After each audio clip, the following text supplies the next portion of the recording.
Welcome, I'm Bruce Munro, and with me is International Relations Specialist Professor Robert Patman, and this is Global Insight. 4 weeks ahead of an important global gathering on climate change, New Zealand Prime Minister Jacinda Ardern has been called out for not walking the talk. Welcome, Robert. Morena, Bruce. This criticism came from teenage climate activist Greta Thunberg. Why did she single out Ardern? I don't think she did single out Jacinda Ardern. She was asked a question by the journalists about leadership on this question, and she repeated this in a subsequent speech, a youth leadership speech in Milan. She said that all global leaders were failing. And I think she was then prompted to say, even Jacinda Ardern, and she said, yes, Jacinda Ardern. And to be fair, the climate change minister, Mr. Shaw, James Shaw, has said that Thunberg's criticism is actually accurate because New Zealand between 1990 and 2018 saw its greenhouse emissions rise by 57%, which was one of the highest rises within the industrialised world or developed world. But there is a counter-argument that the government led by Jacinda Ardern has attempted, in terms of the narrative and in terms of substantive policy, to change things. A significant step forward was the Zero Carbon Bill, which has set the target of reducing all greenhouse emissions to net zero by 2050. And also it set up an important institution to guide government policy. This is an independent institution called the Climate Change Commission. In addition, the government, this country, the Ardern government, has committed the electrical national grid to be powered by renewable energy only by 2035, and there's been other measures as well. So compared with previous governments, this government has been, I think, trying to use an analogy, turn the supertank around. And so far it hasn't generated much results, but as climate scientist James Renwick at Victoria University has noted, a lot of good measures have been put in place which have the potential to generate substantive results. So I think the criticism based on the record is accurate, but you could say in Jacinda Ardern government's defence that it recognises there's been a lack of action since 1990 and is now trying to address the problem. It's just the results haven't yet been generated. So will this criticism, because Jacinda Ardern was named, will this have any consequences for her?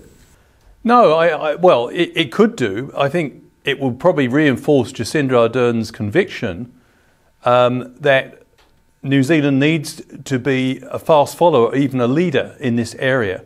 And compared with Australia, we've been much more proactive.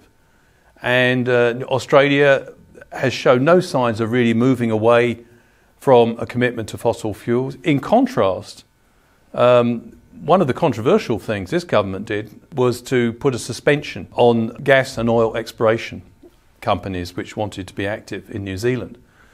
And that was noted, and that was met with some criticism by people here who feared that such a measure would compromise standards. So I think, if anything, the criticism by Thunberg will probably reinforce Jacinda Ardern's conviction that we have to move as quickly as we can. And of course, she needs to carry public opinion here. It was an interesting observation, Bruce, recently by Jacinda Ardern, who said that when she first came into the New Zealand Parliament, and I think that was around 2008, 2009, many MPs were in complete denial there was such a thing as climate change.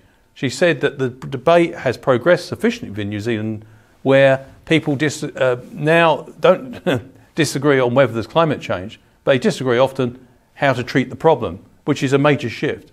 And, I think in that sense, Thunberg's criticism will probably act as an incentive for Ardern to generate some results, and her ministers, to generate some results from the measures they've taken. We've talked here on Global Insight before about Ardern's international profile rising. Yeah. You're saying that you don't believe that the criticism is particularly justified, but for a lot of people who don't know the detail, they're just going to hear Thunberg making these comments. Yeah. Do you think it'll have any implications for Ardern's profile as an international leader? Not if she can show that she's not just talking, but she's walking the talk. And the other thing here is that Greta Thunberg said a lot less flattering things about other leaders, particularly singled out Boris Johnson for criticism. Mr. Johnson recently addressed the UN General Assembly in New York and said it's easy to be green, and critics then pointed out, well, why did he spend much of his political career in the climate change denial camp until he became Prime Minister in 2019? So, yeah, I mean, I think the difference between Jacinda Ardern and some of the other leaders is that Jacinda Ardern has not just discovered climate change after being in power. It's something that's been with her since she's entered politics in this country. But there's no doubt about it, we as a country need to do more. And of course, one of the biggest generators of carbon emissions in this country is agriculture.